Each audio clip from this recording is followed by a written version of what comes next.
Welcome, स्वागतम, भली करे आया। 6 प्रोग्राम से प्रोफेसर नागपाल हाजिर है। गुजरियल प्रोग्राम जैमें असा physically on site present but hybrid blended courses of study यानी e learning through electronics communication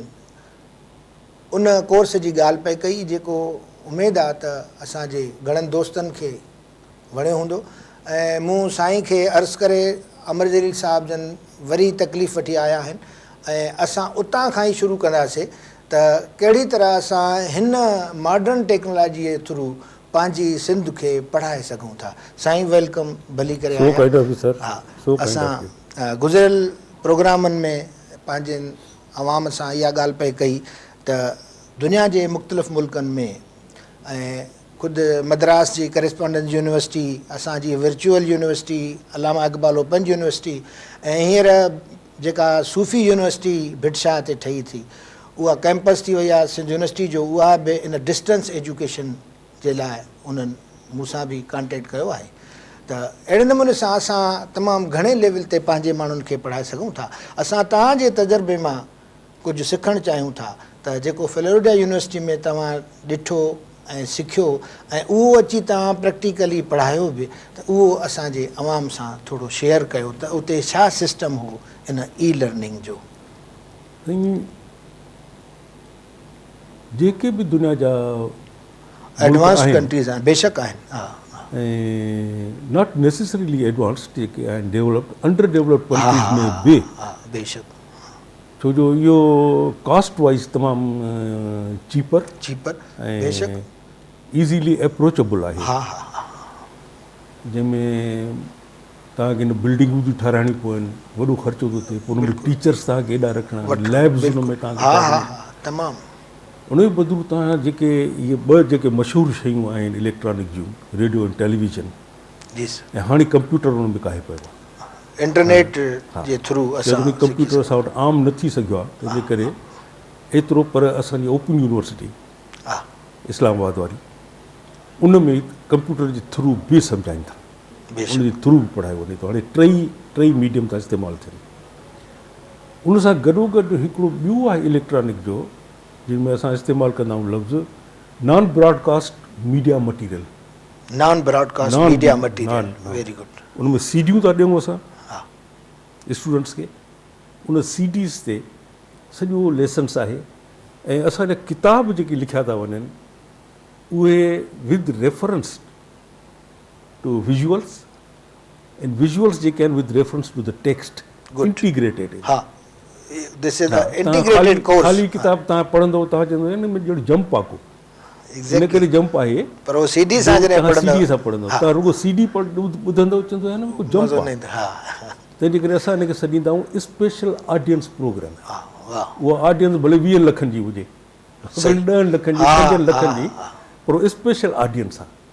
छो जो ॿियो माण्हू आम जेको आहे उनखे इंजॉय न कंदो उन प्रोग्राम खे unless he has the CD, unless he has the book. ऐं हुनखे हिकिड़ो इन ॿिन्ही खे कंबाइन करे हिकिड़ी क्रेडिट वठणी आहे हुनखे जेकॾहिं 6 क्रेडिट मिलंदियूं, सही, इहे गॾु थी वेंदियूं हुनजूं, जेके हुनखे 25-30 क्रेडिट्स गॾु करे कोर्स करिणो आहे, बिल्कुलु इहे हुनखे क्रेडिट्स पंहिंजूं गॾु करणियूं आहिनि। मसीह जी ॻाल्हि इहा आहे त almost all over the world जिते बि ओपन यूनिवर्सिटियूं आहिनि ऐं टीचिंग थ्रू इलेक्ट्रॉनिक मीडिया आहे, फॉर्मेट इज़ द सेम। वाह, बिल्कुलु। असां त गॾु नेक्स्ट डोर वेठा आहिनि, इंडिया वेठो आहे, Indira Gandhi open university exactly the same जीअं मां तव्हांखे ॿुधायो, बिल्कुलु इंटीग्रेटेड ऑडियो विजुअल मटीरियल तयारु थो थिए। तव्हांजा किताब जेके आहिनि अलॻि तव्हां वेही पढ़ंदव, यू विल नॉट इंजॉय। तव्हांखे लॻंदो त हिन में का शइ आहे, उन करे जो उनजी सीडी ॿुधो, उहा नॉन ब्रॉडकास्ट में पंहिंजी उन ते लॻाए, कंप्यूटर ते लॻायो सीडी जी, या तव्हांजो सीडी प्लेयर आहे तव्हां उन ते लॻायो। सीडी प्लेयर आहे, एतिरा सर सीडी प्लेयर मां ॾाढा ख़ूबसूरत उन ते तमामु। असां शुरू इहो कयो हो ऑडियो कैसेट्स सां। शुरू में रिकॉर्डर हूंदा हुआ, तमामु कॉमन है, चीपर हूंदा हुआ अॼु 20-25 साल अॻु। पर हाणे छा आहे त तेज़ीअ सां चेंजिस थियूं अचनि तमामु। त इलेक्ट्रॉनिक में सीडीज़ हुनखे रिप्लेस करे छॾियो आहे। हाणे उहे ऑडियो कैसेट्स मिलनि बि कोन था, उहे ऑडियो कैसेट्स बि कोन थियूं मिलनि। तंहिंजे करे हाणे they have been taken over by the CDs CDs यकीनन सर CDs. जेका बदिलजंदड़ दुनिया आहे त नंबर वन इहो हिकिड़ो ॿिया सभु कोर्सिस तव्हां दुनिया में ॾिसंदव थोरा फ़र्क़ु हूंदा, पर हिन जी जेका टेक्नोलॉजी एंड मेथोडोलॉजी आहे ओपन लर्निंग सिस्टम जी, it is almost identical yes sir. तव्हां हिंदुस्तान में निकिरी बांग्लादेश हलिया वञो, हा उन्हनि जी ओपन यूनिवर्सिटी आहे, साॻियो जो साॻियो। ॿी हिकिड़ी ॻाल्हि जेका तमामु ज़रूरी आहे इलेक्ट्रॉनिक जे हुन सां, उहो ज़ाहिर थो करे how sincere you are to your nation, हा how sincere and committed you are to your people education जे हवाले सां। छो जो एडुकेशन टिनि क़िस्म जी थी थिए, हिकिड़ी त फॉर्मल आहे, जी sir, open university universities formal, ॿी नॉन फॉर्मल फॉर्मल नॉन मार। टी जेका आहे मोस्ट इफेक्टिव ऐं सॼी दुनिया उनखे इस्तेमालु थी करे पर पाकिस्तान नथो करे, उहा आहे इनफॉर्मल। बेशक इनफॉर्मल एडुकेशन जी ब्यूटी इहा आहे त तव्हांखे ख़बर आहे त मुंहिंजो टारगेट ऑडियंस कहिड़ो आहे, पर टारगेट ऑडियंस खे ख़बर कोन्हे त मां छा थो ॿुधां पियो। ऐं मिसाल तौरु ॿारनि खे पोलियो जा ड्रॉप्स पीआरणु, जी सर, अनपढ़ माण्हुनि कुझु कोन्हनि, फलाण कोन्हनि। हाणे इहो 15 मिंटनि जो जेको टेलीविज़न ते प्रोग्राम ॾेखारीनि था, जंहिंमें ॿारु वीचारो हिकिड़ो लंगड़ो थो हले पियो, ॿियो माण्हू पंहिंजे ॿार खे कच्छ में खणी बीठो आहे, हैरान थो थिए पियो, ऐं उनजे मथां सिपोर इम्पोज़ थो थिए त जेकॾहिं मां पंहिंजे ॿार खे इहे ड्रॉप न पीआरिया, मुंहिंजो ॿार अहिड़ी हालत थींदी, पोलियो वारो ॿार ॾेखारीनि था, उन्हनि ते उहो हले थो पियो। एजुकेशन उन में टारगेट ऑडियंस खे पढ़ण जी, किताबनि जी, इन जी कंहिं क़िस्म जी का उनखे ज़रूरत आहे ई कोन्हे,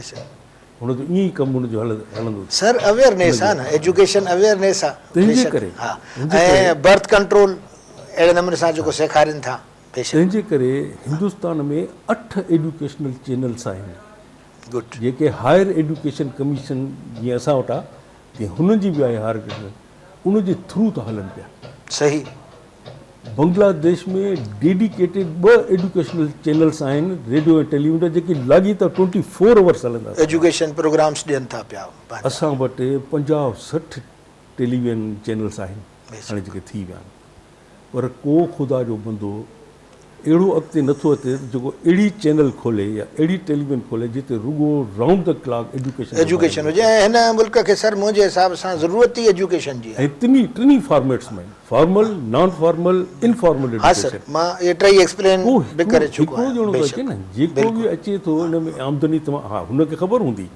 त हिन जी व्यूइंग घटि हूंदी त एडवर्टीज़मेंट घटि मिलंदी, एडवर्टीज़मेंट घटि ईंदी त आमदनी न ईंदी। सर व्यूअर्स वधंदा न, जॾहिं फीडबैक्स ईंदा तमामु घणा त पाण ई हू स्टार कंपनियूं पंहिंजा प्रोग्राम ॾिसी इश्तहार ॾींदा। हीअ जेकॾहिं असांजा इलेक्ट्रॉनिक्स मीडिया वारा इन ॻाल्हि ते गौर कनि त असांखे हिन जी सख़्तु ज़रूरत आहे, ऐं अहिड़े क़िस्म जी इनफॉर्मल एजुकेशन असांजे वधीक व्यूअर्स खे घुरिजे थी, ऐं उहे ई सर हिननि खे साॻी टर्न कंदा त हा हिकिड़ो को नथो। Very good idea, very good idea. Government खे पाण इनिशिएटिव वठणु घुरिजे, पहिरियों चैनल पाण हू शुरू कनि। हाणे जीअं पीटीवी अथनि गवर्नमेंट जो पंहिंजो आहे, हिकिड़ो ॿियो को एजुकेशनल चैनल खोले छॾनि, सॼो राउंड द क्लॉक पियो हले। सर स्पोर्ट्स अथनि, नेशनल अथनि, अहिड़ो एजुकेशन चैनल बि खोलनि, इहा तमामु सुठी तजवीज़ आहे। किताब रुगो पढ़ाईंदा, तव्हां उन्हनि में म्यूज़िक सेखारियो, राग रागड़ियूं उन्हनि खे सेखारियो, सर कोरियोग्राफी सेखारियो, कुझु बि। Education is a vast term न सर। तव्हां हिकिड़ो वाढे जो कमु सेखारियो, ज़रई मुल्क आहे असांजो, उनजे दवाउनि जे इस्तेमाल जो तरीक़ा सेखारियो, जीअं हिते यूरो वारा पंहिंजा इश्तहार ॾींदा आहिनि, तरीक़ा सेखारींदा आहिनि त कॾहिं विझे भाण कीअं कजे, त इहो गवर्नमेंट लेवल ते अहिड़े क़िस्म जूं सभु शयूं, त तव्हां नृत्य बि सेखारियो, तव्हां पेंटिंग बि सेखारियो, त हीअ शयूं असांजे माण्हुनि में हिकिड़ो वॾो शऊर ऐं हिकिड़ो अहिड़ो क्राफ्ट्स पैदा कंदी जंहिंमां हू पाण कमाए बि सघनि था। तमामु घणो सही, लोहार जो कमु सेखारियो, ढकण जो कमु सेखारियो, बिल्कुलु। फैशन त इंडस्ट्री आहे सर, फैशन त इंडस्ट्री आहे। कपिड़ा कीअं कटनि, कीअं करे, ज़लाना मर्दाना, कीअं ब्यूटी पार्लर्स आहिनि, all type of education, those are people are interested in, बिल्कुलु ऑल एजुकेशन। हा हा, हाणे ॾिसो न, ॿ ॼणा अहिड़ा पाकिस्तान में के पैदा थिया या हिकिड़ी खे त असां सुञाणूं त उहा थी वेचारी पंहिंजी असांजी आहे, हा जिन चैनल खोले छॾियो खाधे पचाइण जो, बिल्कुलु 24 कलाक त मानी पचाइनि वेठा, बिल्कुलु मुख़्तलिफ़ नमूननि जा, पोइ ग़लति सलत जेकी बि अथनि वेठा था ॾेखारनि, माण्हुनि खे उहे ॾाढो थो वणे, फूड डिशेस बिल्कुलु चवनि था असां खाई नथा सघूं, ॾिसी था सघूं था सर। हिकिड़ो वॾो पोर्शन आहे माण्हुनि जो सर जेको हिन में इंट्रस्टेड आहे। असां त रुॻो पेटू आहियूं सर, असांजूं लाइब्रेरी गुमनि हुनजी जॻह ते फूड स्ट्रीट ठहियूं पियूं आहिनि, इहो सबूत आहे। त असां त रुॻो खाइण में इंट्रस्टेड आहियूं, त इन करे हुननि जो चैनल कामयाबी सां हले थो। ॾाढो इन ॻाल्हि जो हिकिड़ी यकीन हूंदा आहिनि न त इलेक्ट्रॉनिक मीडिया में जेकॾहिं हिकिड़ी चैनल असांजी डेडिकेटेड टू एजुकेशन हुजे, बेशक इहा तमामु सुठी तजवीज़ आहे ऐं उमेद आहे त इन ते गौर कबो। स्पोर्ट्स, खाधा पचाइण जा प्रोग्राम सेखारियो, फैशन इंडस्ट्री सर सेखारियो, स्पोर्ट्स जा केॾा चैनल्स आहिनि, अलाए छा जो छा असां उनखे हिकिड़ो असां एजुकेशन जो चैनल जेकॾहिं खोलियूं ऐं इनफॉर्मली अहिड़े क़िस्म जो जेको ई लर्निंग असांखे ॾे, डिस्टेंस एजुकेशन असांखे सेखारे, त असां तमामु वॾे अंग खे पढ़ाए सघूं था जेको हूअं असांजे स्कूलनि खां ॿाहिरि आहे। पाकिस्तान में 1 करोड़ ॿार स्कूलनि खां ॿाहिरि आहे ऐं असांजो तालीमी सिस्टम अहिड़ो मुदेखार आहे। साईं जन पंहिंजे फ्लोरिडा मां लिखियल कॉलम्स में इहो लिखियो त उते जेको सिस्टम ऑफ एजुकेशन आहे त 4 टर्म्स थियनि था, असांजी यूनिवर्सिटी में बि थियनि था। I know universities very well being director of all private universities, ऐं मां उन्हनि खे जंहिं नज़र सां ॾिठो ऐं हिन सां भेटियां थो, ऐं प्राइवेट यूनिवर्सिटी वारा जेके बि ॾिसनि था मुंहिंजी ॻाल्हि ते गौर कनि, पब्लिक यूनिवर्सिटी वारा बि प्लीज़। त 4 टर्म्स मां कहिड़े बि टर्म में हिकिड़ो माण्हू 2nd टर्म में अचे थो, छो त हू बिज़ी हो, हुन वटि टाइम न हो, त हू अची उनखे जॉइन करे थो। छा आहे त क्रेडिट अर्स थींदा आहिनि, हिते यूनिवर्सिटीज़ खे ख़बर आहे बिल्कुलु क्रेडिट अर्स मुक़ररु हूंदा आहिनि। असां 3 क्रेडिट अर्स जेके आहिनि से हिकु वक़्तु पढ़ाईंदा आहियूं यूनिवर्सिटीज़ में, त हू क्रेडिट अर्स पंहिंजा पूरा करे त हुनखे जेका सा उहा पंहिंजी तालीमी डिग्री मिली वेंदी। त हींअर साही जो वक़्तु आहे, हिकिड़ी नंढड़ी साही वठूं था ऐं पोइ वरी मिलूं था, इंतज़ारु कजो।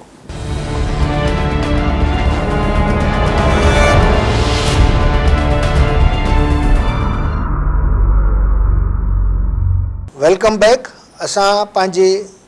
उतां ई शुरू कंदासीं ॻाल्हि खे त कहिड़ी तरह सां असां ॿारनि जो साल बचाए सघूं था। अहिड़े नमूने सां जेके वॾी उमिरि जा ॿार आहिनि,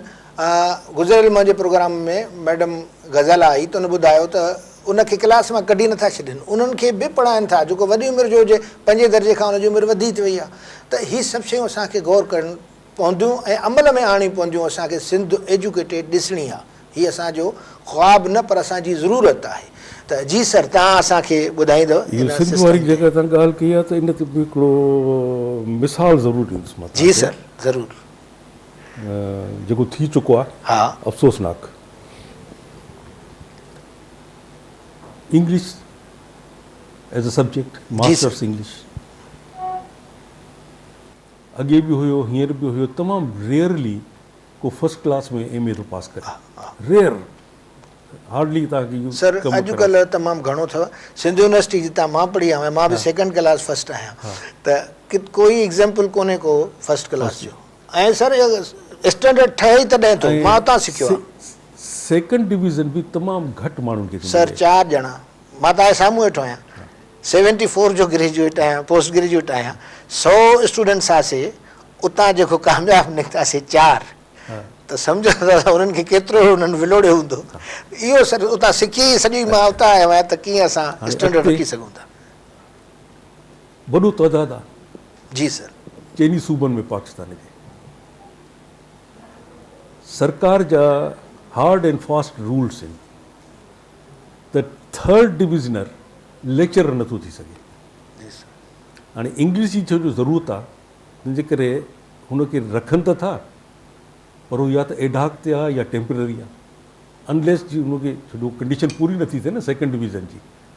ऐं हे हुनखे चेंज बि कोन था कनि। सर न हींअर हिननि चेंज करे छॾियो आहे। छा लाइ त हींअर फर्स्ट क्लास मिलनि था तमामु घणा। मां एज़ अ इंटरव्यूअर ॼाणा थो त मां लेक्चरशिप लाइ, जी sir, MA English first class specially from Shah Latif university Khairpur.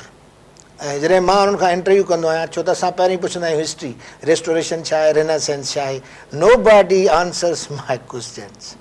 बाबा तो एम इंग्लिश कीअं कई आहे चईसीं मां घर वेठे कई आहे फर्स्ट क्लास साईं त हींअर उहा ज़रूरत ई न आहे थर्ड क्लास जी फर्स्ट क्लास खे असां मोटाए था छॾियूं अहिड़ा फर्स्ट क्लास अचनि था माशाल्लाह त सर ही ॾाढे इहो असांजी ॾाढी अफ़सोसनाक ॻाल्हि आहे त उन वक़्तु जेका हायर एजुकेशन या यूनिवर्सिटी ग्रांट्स कमीशन हूंदी हुई जी सर बिल्कुलु मूंखे यादि आहे उन इहो वॾो प्रॉब्लम थी पियो हो छो जो इन्हनि जूं वरी हिकिड़ी बॉडीज़ हिननि ठाहे छॾियूं थर्ड डिविज़नर्स साईं 10-10 साल थी विया आहिनि 20-20 साल थी विया आहिनि कंफर्म ई कोन था थियनि सोर्ट ऑफ डेमोक्रेसी हुननि जे मथां लटके थो पियो बेशक ऐं वरी जॾहिं हुननि जूं बॉडीज़ ठही वियूं त सॼे मुल्क में पोइ हुननि जी ताक़त थी या त हुनखे चेंज कनि हा त भई थर्ड डिविज़नर इंग्लिश में स्पेशली हली सघे थो सर हुयो पहिरीं हुयो मुंहिंजे वक़्त में हुयो जेको मां असां वटि थर्ड क्लास ई खयां वेंदा छो त जीअं मूं अर्ज़ु कयो त 4 ॼणा असां निकितासीं ऐं 40 कॉलेजनि खे ज़रूरत हुई लेक्चरर्स जी त पोइ उन में ब्रैकेट में लिखंदा MA इंग्लिश में अप्लाई विथ थर्ड क्लास त उहो पोइ उन्हनि खे खणंदा पर न इहो तव्हां वारी ॻाल्हि दुरुस्त आहे त उनखे छा एडहॉक ते रखंदा हुआ त टिल ही क्वालिफाइज़ बिल्कुलु सही था चओ university grants commission open university खे अप्रोच कयो पहिरियों मीटिंगूं थियूं त टीचर मोकल वठी वरी नए सिर किथे साल 1.5 साल वरी पढ़े ऐं पंहिंजी डिग्री इम्प्रूव करे नॉट पॉसिबल तव्हां डिस्टेंस एजुकेशन जे थ्रू हिकिड़ो कोर्स डेवलप कयो जेको इक्विवेलेंट हुजे डिप्लोमा हुजे हायर एजुकेशन जी higher education teaching of English at higher level जेका आहे उहो हिकिड़ी डिप्लोमा तव्हां क्लियर कयो 9 महीननि या 10 महीननि जी उहो जेको बि कंदो third divisioner he will be deem to have passed in second division very good इहो अप्रूव थियो साईं इहो कोर्स ठहिया उन ते साईं रेडियो TV जा प्रोग्राम ठहिया सभु कुझु तयारु थियो हाणे साईं स्टूडेंट्स किथां अचनि अप्लाई कीअं कनि थ्रू प्रॉपर चैनल कनि असां टिनी सूबनि जे चइनी सूबनि जे एजुकेशन सेक्रेटरीज़ खे लेटर्स बि आहे थो त हीअं ई आहे एॾो ज़बरदस्त रिस्पॉन्स आयो पंजाब मां एॾो आयो छो जो उते वॾो सूबो कॉलेज तमामु घणा साईं उहो त की हंड्रेड्स एंड थाउज़ेंड्स में एप्लीकेशन साईं बिल्कुलु नंबर 2 NWFP उन वक़्तु पख्तूनख्वा न हो जी NWFP हा हिस्ट्री आहे असांजी नंबर 3 बलूचिस्तान सिंध रिफ्यूज़ करे मोकिलियो त असां रिकॉग्नाइज़ नथा कयूं उनखे हाणे सर असां पुठिते जेको पियल आहियूं टिनी सूबनि जे मुक़ाबले में इन करे हा सर इन एॾी वॾी फैसिलिटी इहा कुझु 6-7 साल असां हलाई 6-7 सालनि में पंजाब जा सभु थर्ड डिविज़नर जेके हुया लटकिया पिया हुआ एडहॉक में या कंफर्म न पिया थिया उहे सभु कंफर्म थी विया फ्रंटियर जा सभु छोकिरा छा पंहिंजो टीचर्स उहे कंफर्म थी विया बलूचिस्तान जा थोरा उहे बि थी विया सिंध जो हिकिड़ो बि न थियो छो जो सिंध गवर्नमेंट रिफ्यूज़ कयो डिस्करेज कयो न सॼे प्रोग्राम खे नलीफाए करे छॾियईं ॾिसो न इहा असांजी सिंधियुनि जी या सिंध उर्दू वेठा त सिंधी हुया न वॾे अफ़सोस जी ॻाल्हि आहे तमामु this comes to you from horse's mouth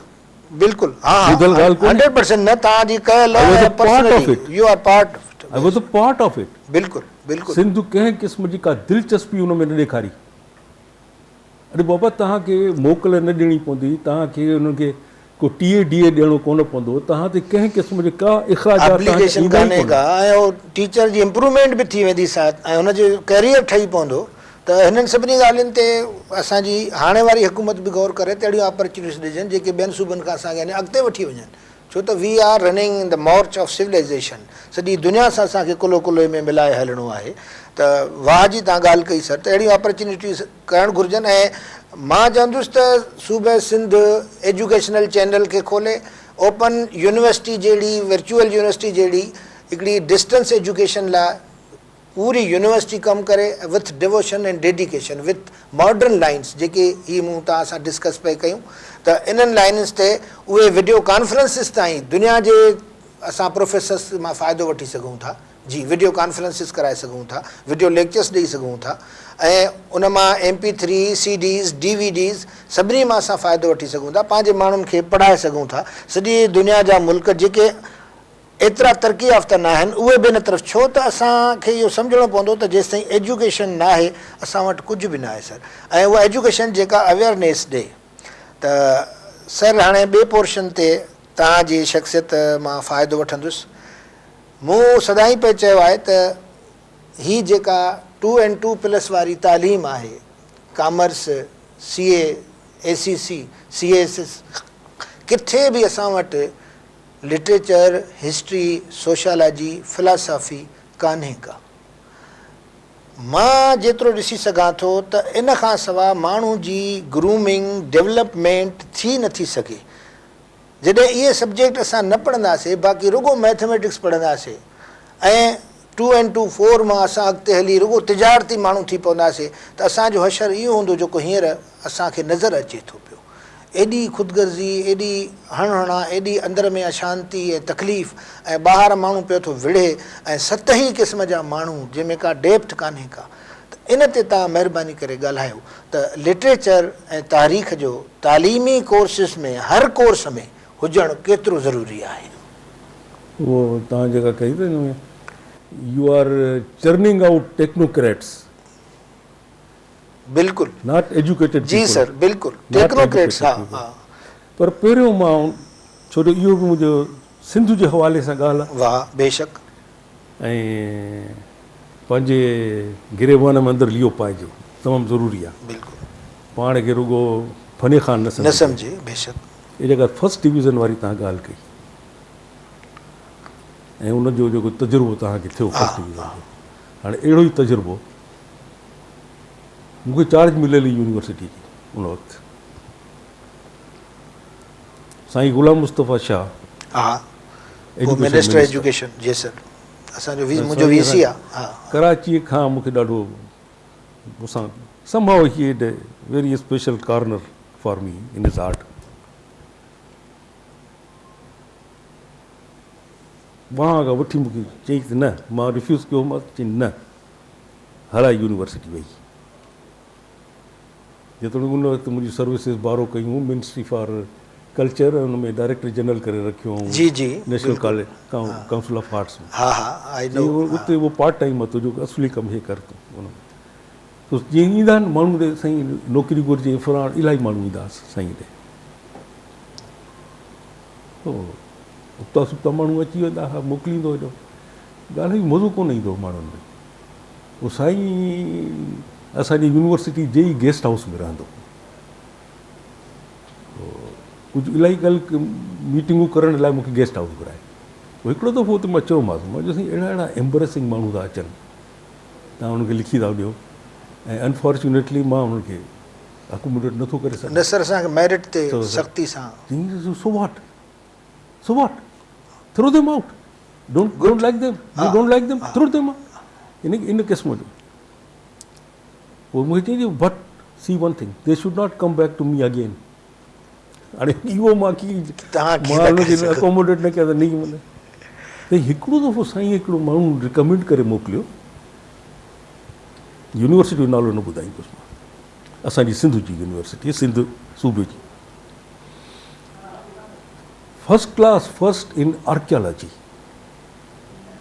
वाह, फर्स्ट क्लास फर्स्ट। मूंते बि एॾी हेबत तारी थी वई फर्स्ट क्लास फर्स्ट जी, गोल्ड मेडलिस्ट लिखियल आहिनि, सर्टिफिकेट। मां हुन खां वधीक सुवाल ई न कयो। हिस्ट्री डिपार्टमेंट जो जेको हेड हुयो ऐं आर्ट्स फैकल्टी जो डीन, उन सां मूं विहारे, उनखे विहारे, उहो चयो सर एसी तो हमारे we don't have department of archaeology. मां चयो तूं वेह। मां चयो ही कैंडिडेट जेको आयो आहे धिका थो खाए पियो, first class first, gold medallist, insult हिन कंट्री जी। तंहिंजे करे archaeology and history, they are joint subject, interrelated. बेशक, history without archaeology, archaeology without history, त उनजो आहे ई कोन कुझु। हिस्ट्री इन स्टोन्स, मां चयो आई करियर। जी सर, मां चयो उहो मां पाण ई एकेडमिक काउंसिल खां I will take permission from, पर हिकिड़ी नोटिफिकेशन मां कढां थो, असांजी हिस्ट्री जो हिसो हिकिड़ो आहे, वन ऑफ द पार्ट्स जेकी हिस्ट्री आहे उन में आर्कियोलॉजी आहे, and he should be appointed on ad hoc as a lecturer जेसिताईं अपियर थिए बिफोर जी द सर सिलेक्शन सर हिकिड़ो मिंट वक़्फ़े जो साईं जो वक़्तु आहे थोरी देरि इंतज़ारु कयो वरी इतां साईं जी ॻाल्हि शुरू कंदासीं ओके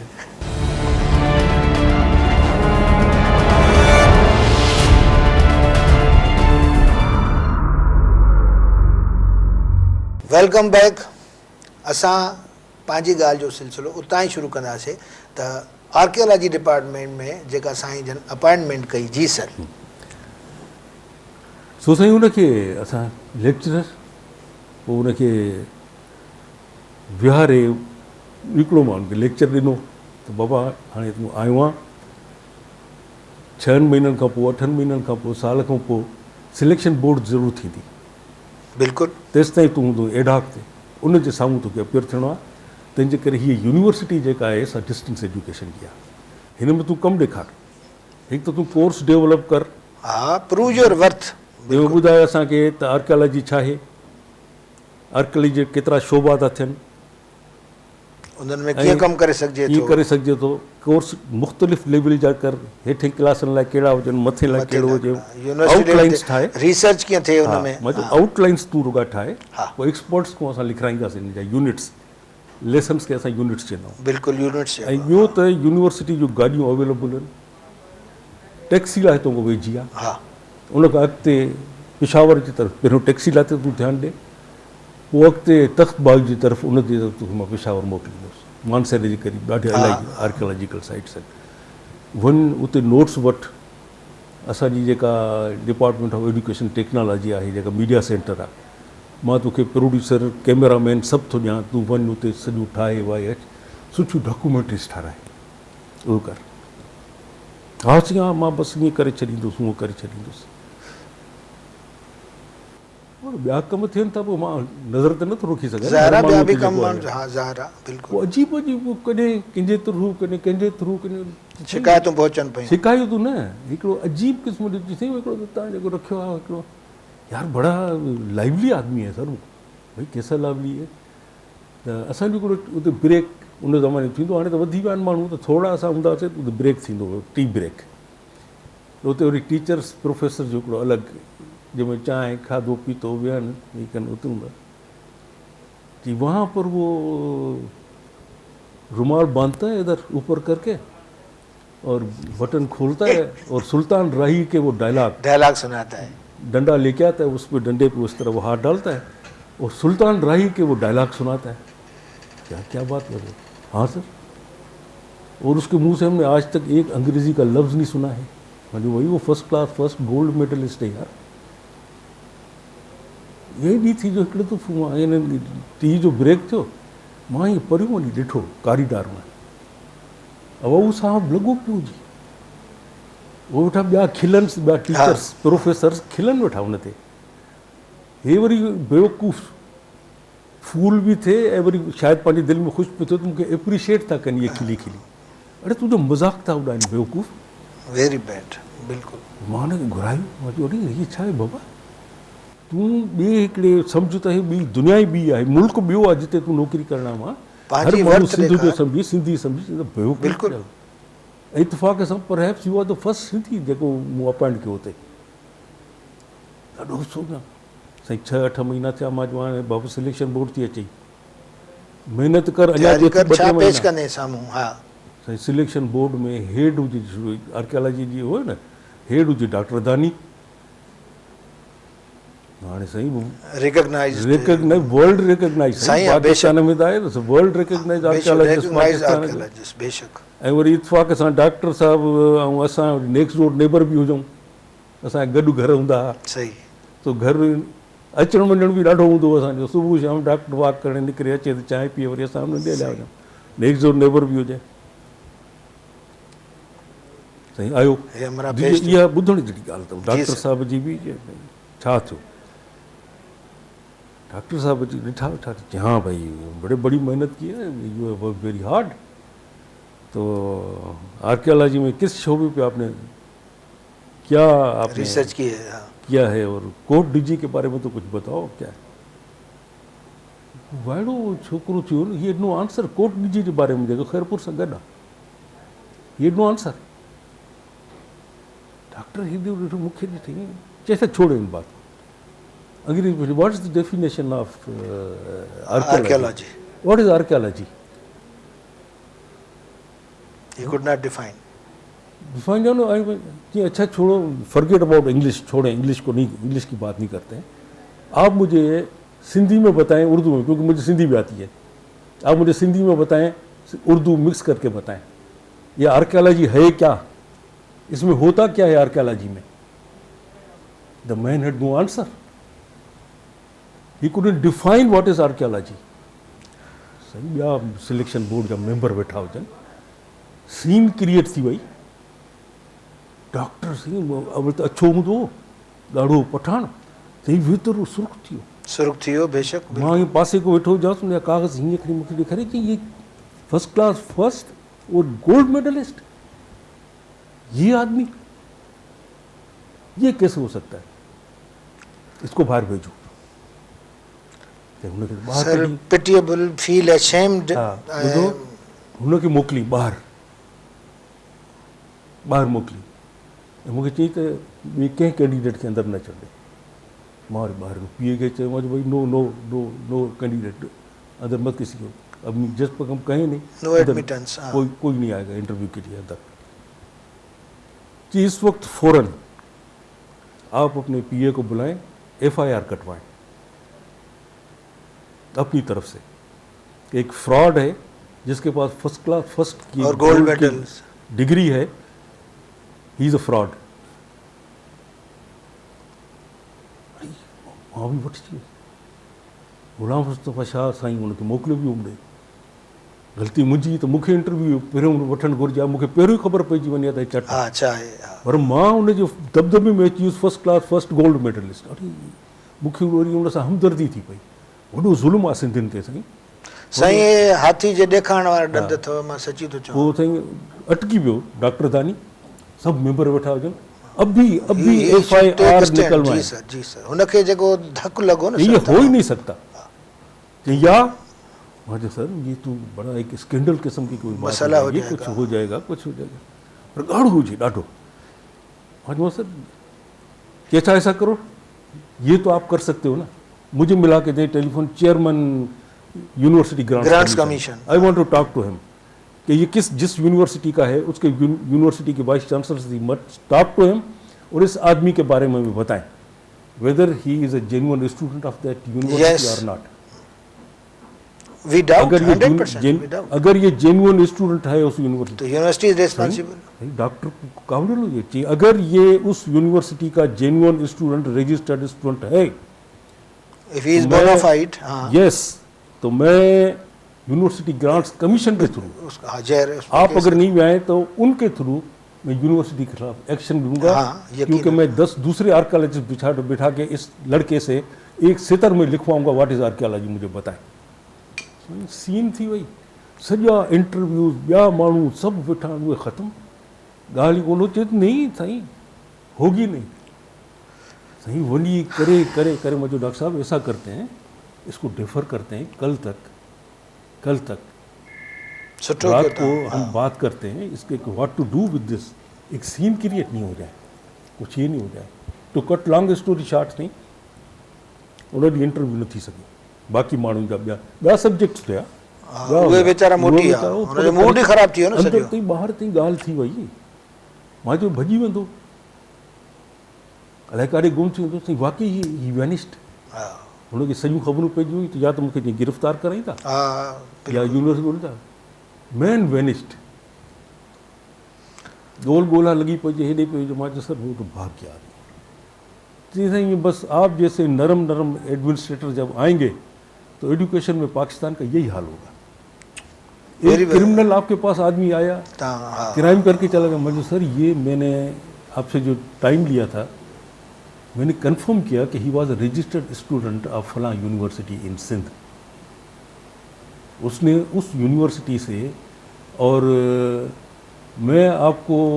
उसके सुपरवाइज़र का नाम अगर बता दूं तो आप हैरान होंगे कि उसके सुपरवाइजर ने आपके अंडर पीएचडी की है जी जिसने जिसको क्वालिफाई किया है बिल्कुल मास्टर्स की डिग्री दी है उसने पीएचडी आपके अंडर की है व्हाट जी क्या बात कर रहे हैं? अच्छा सर, आई एम सॉरी। वो वाइस चांसलर जो हैं इस वक्त उस यूनिवर्सिटी के, वो आपके अंडर उसने पीएचडी किया है, उसने और इनको इत्तेफाक से वो पढ़ाया जब है। आपके अंडर पीएचडी कर रहे थे तो हमारे भी जानने वाले थे, तो 1-1.5 हफ्ता तो हमारे यहाँ आके रुके थे। हाँ याद है आपको? जो ख़बर ही तसां वटि रही वठिजो यार, लेकिन अफ़सोस ना सर बेशक तव्हां जेका ॻाल्हि ॿुधाई सर, मां मूंखे ॾाढो हा ॾुख थियो तमामु घणो, पिटी फील अशेम्ड, हथ अदब जा ॿधी तमामु यूनिवर्सिटीज़ खे चवंदुमि त रीविज़िट प्लीज़। मुंहिंजा पर्सनल एक्सपीरियंसिस आहिनि, ईअं कोन थो चवां त गुज़िरियल 10 सालनि खां लेक्चरशिप लाइ इंटरव्यू कंदे मूंखे अहिड़ा ई एक्सपीरियंसिस थिया। First class first second class. ऐं मां उन्हनि खे एतिरो ई चवंदो आहियां, या जेको CSS पढ़ायां थो हींअर, त बाबा तव्हांजी 8वीं जमात जी एजुकेशन बिना आहे, जेकर मां तव्हांजो टीचर हुआं त 8 मां तव्हां 9 में न पहुचो। जेकर अलाए तव्हां ताईं ख़बरूं पहुतियूं न पहुतियूं, हिकिड़ी तमामु पावरफुल हिकिड़ी बॉडी आहे लाहौर में, उनने actually they are sworn enemies of English in Pakistan. वो चवनि था पाकिस्तान जो सॼो जेको खानो ख़राबु थियो आहे इंग्लिश जे करे थियो आहे, अंग्रेज़ी पाकिस्तान में बैन थियणु घुरिजे। ऐं हुननि जेका वॾी डिमांड फ़िलहाल बैन त थींदे टाइम लॻंदो, जो अहिड़ियूं अख़बारूं इहे कीअं बैन थींदियूं। हुननि जेको हींअर शुरू कयो अथव, तमामु तेज़ी सां कनि था पिया, CSS में मीडियम ऑफ आंसर उर्दू। जी सर, आई नो, मूंखे बिल्कुलु ख़बर आहे। ऐं जेकॾहिं इहो थींदो त पोइ असांखे सिंधी छोकिरा असांखे काॾे वेंदा? जी सर, मां अवल बि ॿुधायो आहे त हिकिड़ो